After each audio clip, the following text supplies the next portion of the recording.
No, unfortunately, the climate change problem is not being addressed adequately. We've been looking at the incentives that governments have been creating around the globe, and the incentives are actually going in both directions. In many countries, there are still subsidies to fossil fuel consumption.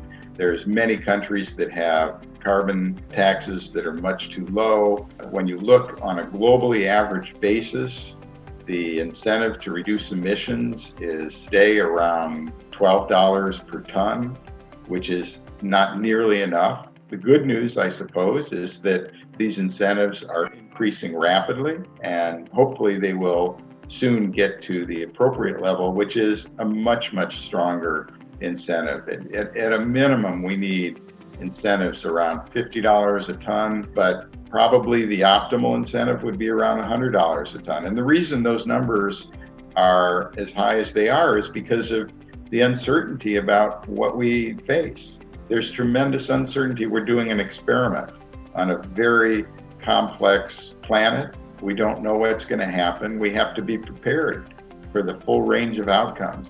We could be very close to a tipping point, so we have to change our behavior very quickly. Many people are now talking about getting to net zero by 2050. I think that's probably the most realistic, the earliest realistic date that we could get there. And in order to do so, we have to immediately create globally harmonized incentives at an appropriate level, which is to say a high level.